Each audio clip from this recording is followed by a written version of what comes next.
ये प्रश्न संख्या 1 है। उस त्रिभुज का क्षेत्रफल ज्ञात कीजिए जिसके शीर्ष निम्नलिखित हैं। तो पहले शीर्ष हैं यहाँ 3,8, दूसरे हैं माइनस के 4,2 और तीसरे हैं 5,1। यदि किसी त्रिभुज के तीन शीर्ष x1, y1 और x2, y2 तथा x3, y3 दिए गए हों तो उस त्रिभुज का जो क्षेत्रफल होता है उसका फॉर्मूला होता है 1/2 x1, y1, x2, y2, x3, y3 1, 1, 1। और इस फॉर्मूले की मदद से दिए हुए तीन शीर्षों से हम त्रिभुज का क्षेत्रफल ज्ञात कर सकते हैं। तो ये मान लेते हैं कि ये पहला x1, y1 है, तो ये हो जाएगा, ये पहला x1, y1 है तो 3,8, दूसरा -4,2 जो है x2, y2 है तो -4,2, तीसरा ये 5,1 x3, y3 है तो ये हो जाएगा यहाँ 5,1, 1, 1, 1। और इस सारणिक को यदि हम हल करें तो ये मिलेगा। सबसे पहले यहाँ 3 लिया जाएगा और इसके सामने की रो और कॉलम को यदि छोड़ देते हैं तो ये 2 एकन 2 माइनस इसका इसमें करेंगे तो 1 एकन 1। पहला माइनस लेंगे तो यहाँ दूसरा, सॉरी पहला प्लस लिया है तो यहाँ दूसरा -8 लेते हैं। 8 के सामने का कॉलम और रो को छोड़ देते हैं तो ये दोनों और ये दोनों रह जाएंगे। तो -4 का गुणा 1 में करेंगे तो -4, -5 का गुणा यहाँ 1 में करेंगे तो 5, और -8 के बाद अब ये 1 लेना है जो कि प्लस का लिया जाता है। तो इस कॉलम और इस रो को छोड़ देते हैं। -1 का गुणा 4 में करने पर -4, और यहाँ माइनस पहले से ही लगा लेते हैं। और 5 का गुणा 2 में करने पर 5 दूनी 10, तो ये हो जाएगा 1/2, 3 ब्रैकेट में यहाँ 1 मिलेगा, -8 ब्रैकेट में -9 मिलेगा, +1 और ब्रैकेट में -14 मिलेगा। तो ये होगा 1/2, 3 एकन 3 और 8 नाम 72 -14, या 1/2, 3 + 72 माइनस जब 14 करेंगे तो ये 58 मिलेगा। और ये हो जाएगा 1/2, इन दोनों को ऐड करेंगे तो 61, और यदि इसको सही बटे में बदलें तो 2 तिया 6 और न जाने की 0, 30 सही 1/2, और ये एरिया है इसलिए इसको वर्ग मात्रक या वर्ग इकाई लिखा जाएगा। ये प्रश्न संख्या 2 है। सारणिकों का प्रयोग करके दिखाइए कि निम्नलिखित बिंदु संरेख हैं। तो यहाँ ए और बी इसके 2 पार्ट हैं। तो पहले हम ये वाली जो 3 बिंदु दिए हैं इसके लिए संरेख सिद्ध करेंगे। तो पहले बिंदु हैं यहाँ 5,5 और दूसरे हैं -5,1 और तीसरे हैं यहाँ 10,7। मान लेते हैं कि ये जो है x1 तथा y1 है और ये x2 तथा y2 हैं और ये बिंदु x3 तथा y3 हैं। तो यहाँ हमसे ये संरेख सिद्ध करवाया गया है।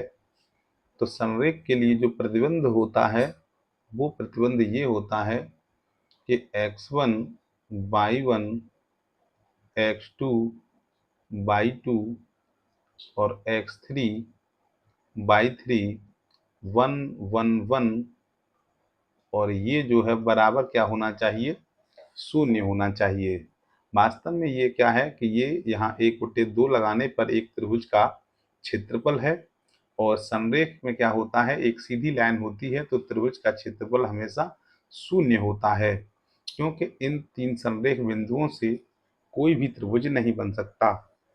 1/2 को इधर 0 में मल्टीप्लाई कर दिया गया है और ये वाला प्रतिबंध बना दिया गया है। तो इसे हम हल करते हैं। तो सबसे पहले x1 y1 की जगह 5,5 है और दूसरा -5,1 है और ये 10,7 है। यहाँ 1 1 और 1 है। आगे हल करेंगे तो सबसे पहले यहाँ 5 लेंगे और जब इसे खोलेंगे तो 5 के सामने का कॉलम और रो को छोड़ दो तो 1 का गुणा 1 में 1 और 7 का गुणा 1 में 7 हो जाएगा। पहला प्लस लेते हैं और ये फिर यहाँ -5 लेंगे। इस कॉलम और इस रो को छोड़ देंगे। -5 और 1 का गुणा -5, माइनस यहाँ लगाएंगे और इसको और इसको छोड़ दिया है। 10 का गुणा यहाँ 1 में करेंगे तो 10 आएगा। -5 के बाद अब यहाँ +1 लेंगे। 1 के सामने का कॉलम और रो छोड़ देंगे। -5 का गुणा 7 में करेंगे तो -35, माइनस और 10 का गुणा 1 में करेंगे तो -10 और 5 का गुणा -6 में करेंगे और -5 -15 +1 -45 -30 +75 -45 और ये -30 और -45 ऐड करेंगे -75 +75 और ये दोनों कैंसिल होने पर क्या हुआ, 0। तो तीन बिंदु संरेख के लिए हमेशा हमें ये जो प्रतिबंध है या त्रिभुज का क्षेत्रफल हमेशा शून्य आता है। इसका जो बी पार्ट है वो बिल्कुल एक ही तरह सेम है और मैं आशा करता हूँ कि इस प्रश्न को आप खुद हल कर सकते हो। ये प्रश्न संख्या 3 है। यदि बिंदु a, 0, 0, b तथा 1, संरेख हैं तो सिद्ध कीजिए कि 1/a + 1/b बराबर 1 होगा। तो जो तीन बिंदु दिए हैं हम उनको उतार लेते हैं। पहला है a, 0, दूसरा है 0, b और तीसरा है 1,1। तो जो पहला बिंदु है ये x1 y1 माना जाएगा, दूसरा x2 y2 माना जाएगा और तीसरा x3 y3 माना जाएगा। तो हम जानते हैं कि जो प्रतिबंध होता है x1 y1 x2 y2 x3 y3 और 1 1 1 बराबर 0 होता है। तो यदि हम यहाँ इन तीनों की वैल्यू लगा दें, x1 y1 होगा a, 0 और ये 1 है, x2 y2 होगा 0, b ये 1 है और x3 y3 होगा 1, 1 और यहाँ भी 1 है और इसे बराबर होना था 0 के। अब इस साइड को यदि खोलते हैं तो सबसे पहले यहाँ a लिया जाएगा, a के सामने का कॉलम और रो को छोड़ दिया जाएगा। b का गुणा 1 में करेंगे तो b आएगा, -1 का गुणा 1 में करेंगे तो 1 आएगा। पहला पॉजिटिव लेते हैं, दूसरा नेगेटिव के साथ यहाँ 0 आएगा। 0 के सामने का कॉलम और रो को छोड़ दीजिए। 1 का गुणा 1 में करेंगे तो 0, -1 सॉरी 1 का 0 का गुणा 1 में करेंगे तो 0 और 1 का गुणा 1 में करेंगे तो 1 आएगा। इसके बाद यहाँ पॉजिटिव साइन आएगा और ये 1 लिया जाएगा। इस 1 के सामने का कॉलम और रो छोड़ देने पर 0 का गुणा 1 में करेंगे तो 0, माइनस 1 का गुणा b में करेंगे तो b आएगा और इक्वल टू ये 0 रहेगा। अंदर जब मल्टीप्लाई करेंगे तो ए बी माइनस ए मिलेगा और 0 का मल्टीप्लाई करने पर ये सब 0 हो जाएगा, प्लस 1 का मल्टीप्लाई करेंगे तो ये माइनस के b मिलेगा, इक्वल टू यहाँ 0 है। अब हमें क्या करना है, हमें जो है ये जो नेगेटिव वाले हैं दोनों, इनको इस साइड में ले जाते हैं तो ये प्लस हो जाएंगे दोनों, और या मैं लिख सकता हूं कि a plus B equal to A B दिया है। अब यहाँ से हमें जो सिद्ध करना था उसमें यहाँ हमको 1 लाना है, तो इसके लिए मैं क्या करूँगा, इसके दोनों पक्षों में ए बी से भाग करने पर, और ए बी से जब दोनों पक्षों में भाग किया जाएगा तो ये हो जाएगा ए प्लस बी, और ए अपॉन यहाँ ए बी होगा और यहाँ बी अपॉन भी ए बी होगा, और बराबर A B upon A B हो जाएगा। आगे से हल करेंगे, ए से ए काटेंगे तो 1 अपॉन बी मिलेगा, और यहाँ बी से बी काटेंगे तो 1 अपॉन ए मिलेगा, और ए बी से जब ए बी काटोगे तो यहाँ 1 मिलेगा, तो ये होगा 1 अपॉन ए प्लस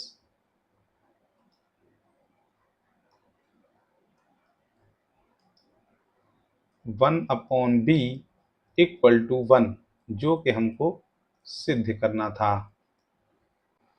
ये प्रश्न संख्या 4 है। यदि बिंदु A B comma A one comma B one तथा A minus A one comma B minus B one संरेख हैं तो सिद्ध कीजिए कि ए अपॉन बी बराबर A one upon B one होगा। तो यहाँ 3 बिंदु दिए हैं, तो पहले इन तीनों को क्या करते हैं, इस प्रतिबंध में लगा लेते हैं। तो हमारा प्रतिबंध होता है x1 y1 x2 y2 x3 y3 1 1 1 और इक्वल टू होगा ये 0। तो ये हो जाएगा, इस प्रतिबंध में रखते हैं x1 y1, यहाँ पहले बिंदु a कॉमा b आएंगे, और एक दूसरा है यहाँ x2 y2 a1 comma b1 आएंगे,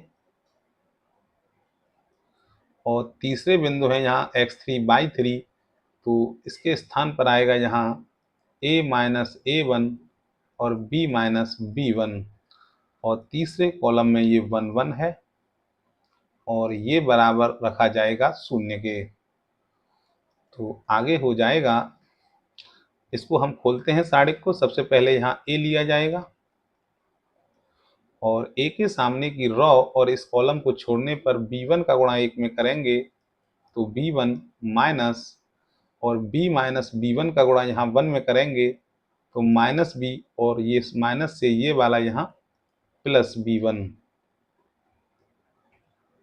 इसी प्रकार अब यहाँ नेगेटिव ये b लिया जाएगा, b के सामने का कॉलम और रो को छोड़ दिया जाएगा, a1 का गुणा 1 में करेंगे तो a1 माइनस, और a माइनस a1 का गुणा यहाँ 1 में करेंगे तो ये a प्लस a1 आएगा, प्लस तीसरा ये एलिमेंट 1 लिया जाएगा, 1 के सामने का कॉलम और रो छोड़ दिया जाएगा, a1 का गुणा यहाँ b माइनस b1 में करेंगे तो इसका जब गुणा करेंगे तो a1b माइनस a1 और b1 आएगा। यहाँ नेगेटिव साइन लगाना है। अब इस a माइनस a1 का गुणा इस b1 में करना है इधर, तो ये गुणा करेंगे तो a b1, और इसका करेंगे तो ये वैसे यहाँ माइनस आएगा लेकिन इस माइनस से ये प्लस हो जाएगा, और ये हो जाएगा a1 p1 और इक्वल टू होना है ये 0। यहाँ a1 v1 से ये a1 v1 कैंसिल है। आगे देखते हैं, अंदर गुणा करते हैं तो a v1 minus a b, और प्लस AB1। इसका अंदर गुणा करेंगे तो A1B और माइनस प्लस AB, और इसमें जब गुणा करेंगे तो माइनस A1B। 1 का गुणा अंदर करेंगे तो A1B और माइनस AB1 बराबर मिलेगा ये 0। तो यहाँ देखते हैं कि ये जो AB है इस AB से कैंसिल हो गए, और माइनस के A1B, तो माइनस के A1B और ये भी माइनस के A1B हैं। और ये प्रश्न संख्या 5 है। यदि बिंदु A1 B1 A2 B2 तथा A1 plus A2 B1 plus B2 संरेख हैं तो सिद्ध कीजिए कि A1 upon A2 equal to होता है B1 अपॉन B2 के। तो सबसे पहले इस प्रतिबंध में मैं डायरेक्ट लिख लेता हूँ तीनों बिंदुओं को।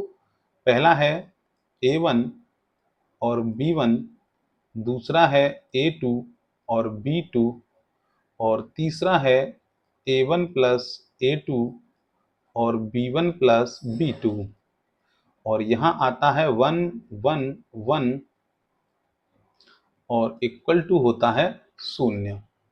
तो ये डायरेक्ट प्रतिबंध लगाया गया है। और अब इसको यदि खोलेंगे तो सबसे पहले यहाँ A1 लिया जाएगा। A1 के सामने का कॉलम और रो को छोड़ने पर B2 का गुणा 1 में होगा, तो ये B2 होगा, माइनस और B1 प्लस B2 का गुणा इधर 1 में होगा, तो माइनस B1 और माइनस B2। अब ये नेगेटिव B1 लिया जाएगा। इसके सामने का कॉलम और रो छोड़ देने पर A2 का गुणा यहाँ 1 में होगा, माइनस और A1 प्लस A2 का गुणा यहाँ 1 में होगा, तो माइनस A1 माइनस A2। अब यहाँ पॉजिटिव 1 लिया जाएगा।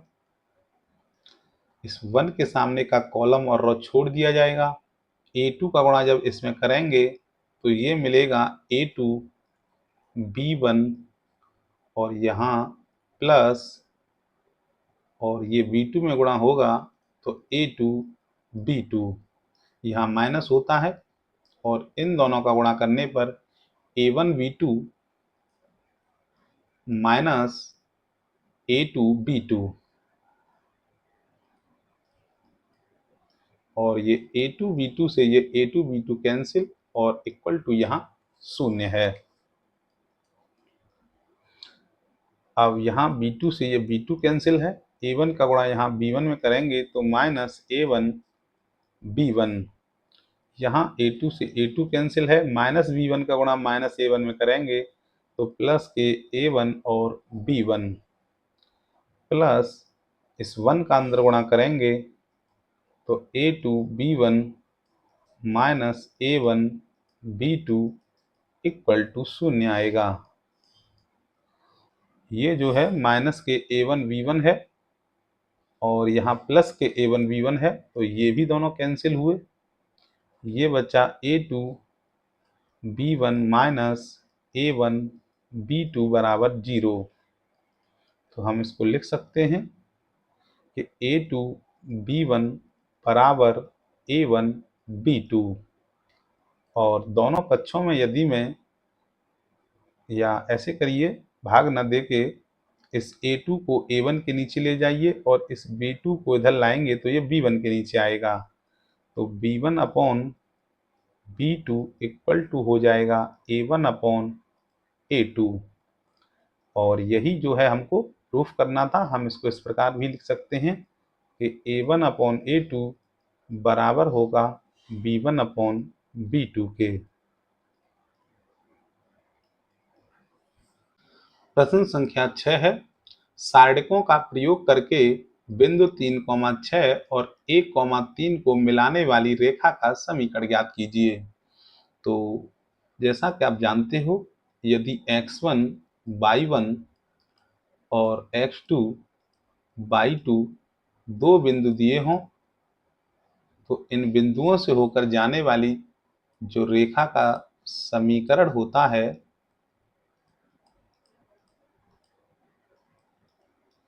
यदि आप सारणिक के प्रयोग से निकालोगे तो ये होता है x by x1 y1 x2/2 1 1 1 equal to 0।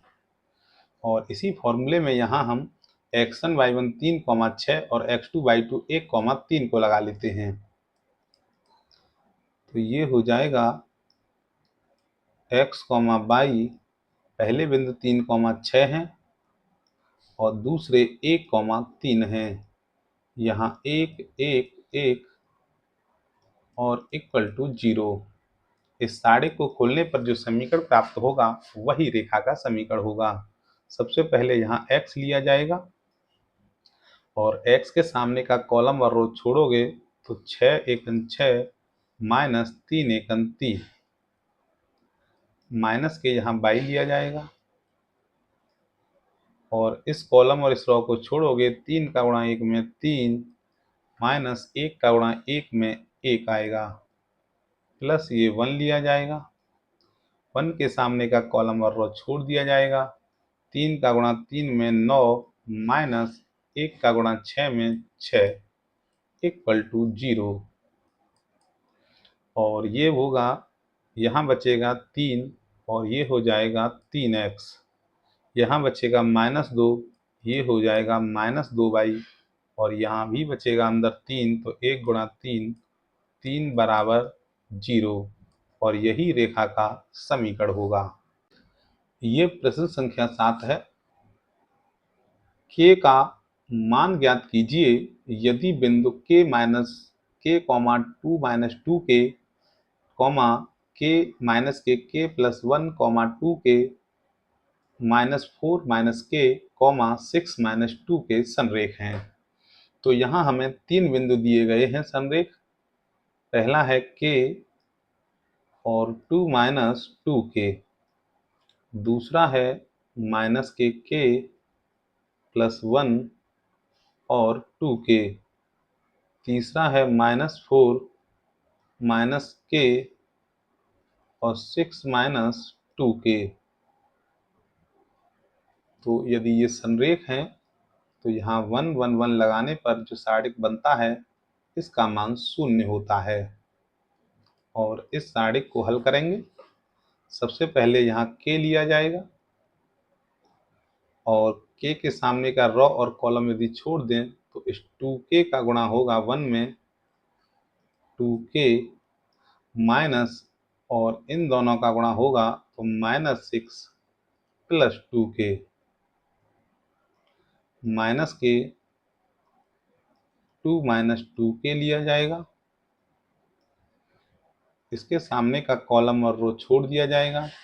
Minus k plus 1 का गुणा 1 में करेंगे तो माइनस k प्लस 1 आएगा और फिर -4 और माइनस k का गुणा 1 में करेंगे तो यहाँ पहले से माइनस माइनस है तो ये है +4 और प्लस k हो जाएगा। और उसी प्रकार अब यहाँ जब हम 1 लेंगे प्लस, अब यहाँ 1 लिया जाएगा, इस 1 के सामने का कॉलम और रो छोड़ दिया जाएगा। इन दोनों का गुणा करना है तो पहले -k से गुणा करते हैं तो ये -6k होगा, फिर -2k में करेंगे तो +2k स्क्वायर होगा। अब +1 का गुणा करते हैं तो +6 होगा और -2k होगा। उसके बाद यहाँ नेगेटिव लगाया जाएगा बीच में। इन दोनों का गुणा करेंगे, 2k का गुणा -4 में करेंगे तो -8k आएगा, लेकिन ये इससे +8k हो जाएगा। और यहाँ आगे माइनस चल रहा है, 2k का गुणा इस -k में करेंगे तो +2k आएगा, लेकिन सॉरी -2k स्क्वायर आएगा, लेकिन आगे वाले इस माइनस से ये +2k स्क्वायर हो जाएगा और इक्वल टू 0। आगे देखते हैं अब k, यहाँ 2 और 2 4k minus 6 minus 2 minus 2k, और ये हो जाएगा k से k कैंसिल और ये यहाँ 5 हो जाएगा, प्लस इस 1 का गुणा नहीं करते हैं क्योंकि कोई चेंज नहीं होगा। और ये है -6 और -2k प्लस के 8 -8k है और यहाँ +8k है, तो ये हो जाएंगे इन दोनों से कैंसिल। 2k² और 2k², 4k² और प्लस ये 6 मिलेगा। अब इसको सॉल्व कर लेते हैं। ये हो जाएगा गुणा करने पर 4k² -6k और 5 का यहाँ मल्टीप्लाई करेंगे -10 प्लस 10k और यहाँ है ये 4k² प्लस 6 इक्वल टू 0। ये 4 और ये 4 8k² और ये है -6 और +10 प्लस के 4k और -10 और +6 -4 इक्वल टू 0। और 4 में सबका मल्टीप्लाई कर ले, सॉरी 4 का डिवाइड करते हैं सब में, तो 2k² k-1 इक्वल टू 0। और ये एक द्विघात समीकरण है, मैं इसके फैक्टर करता हूँ। तो फैक्टर होंगे इसके 1 और 2 के 1 लाना है, तो 2 - 1 इंटू k-1 बराबर 0, या 2k² प्लस 2k -k-1 बराबर 0, या 2k यहाँ से कॉमन ले लेते हैं, तो ये k प्लस 1 बचेगा और यहाँ से -1 कॉमन ले लेते हैं, तो ये k प्लस 1 बचेगा और इक्वल टू होगा यहाँ 0। तो एक ब्रैकेट में हो जाएगा ये 2k - 1 और एक ब्रैकेट में हो जाएगा ये k प्लस 1 इक्वल टू 0। तो यहाँ से हम लिख सकते हैं 2k - 1 बराबर 0 या k प्लस 1 बराबर 0। तो यहाँ से मिलेगा मुझे k बराबर 1/2 या k बराबर -1। प्रश्न संख्या 8 है, एक यदि एक त्रिभुज का क्षेत्रफल 35 वर्ग इकाई तथा शीर्ष 2, -6, 5, 4 एवं k, 4 हैं, तो k का मान ज्ञात कीजिए। तो हमें यहाँ 3 शीर्ष दिए हैं। पहला है 2, -6, दूसरा है 5, 4 और तीसरा है k, 4। तो यदि ये त्रिभुज के शीर्ष हैं, तो इस त्रिभुज का जो क्षेत्रफल होगा यहाँ 1, 1 और 1 लगाने पर, और यहाँ 1/2 जो भी मिलेगा ये त्रिभुज का क्षेत्रफल होगा। और ये बराबर यहाँ हमें पहले से दिया है 35 वर्ग इकाई। तो सबसे पहले क्या करते हैं, इस सारे को खोलते हैं, 1/2 और यहाँ 2 लेते हैं, तो 2 के सामने का कॉलम और रो छोड़ दीजिए। ये 4 माइनस ये यहाँ 4 का गुणा 1 में फिर 4, फिर यहाँ नेगेटिव और इसे उतारेंगे तो ये +6 हो जाएगा। इसके सामने का कॉलम और रो छोड़ दीजिए।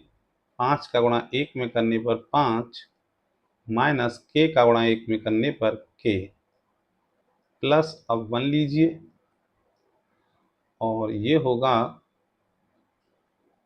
1 के सामने का कॉलम और रो छोड़ देंगे। 5 का गुणा 4 में 20 माइनस k का गुणा 4 में 4k और इक्वल टू दिया है 35। तो ये हो जाएगा 1/2, ये यहाँ 0 बनेगा इसलिए सब 0 हो गया। 6 का गुणा अंदर करेंगे तो 30 माइनस 6k और 1 का गुणा अंदर करेंगे तो 20 माइनस 4k इक्वल टू 35, और ये हो जाएगा 1/2, -4 और -6, तो ये होगा -10K, और 30 और 20 ये होगा 50, इक्वल टू यहाँ 35 है। 1/2 को जब इधर लाओगे तो ये मिलेगा 50 -10K इक्वल टू 70, और या ये हो जाएगा 50 -70 इक्वल टू 10K, और -20 equal to 10K, -20/10 equal to K, और 0 से 0 यदि कैंसिल होगा तो इक्वल टू -2, और यही हमसे पूछा गया था।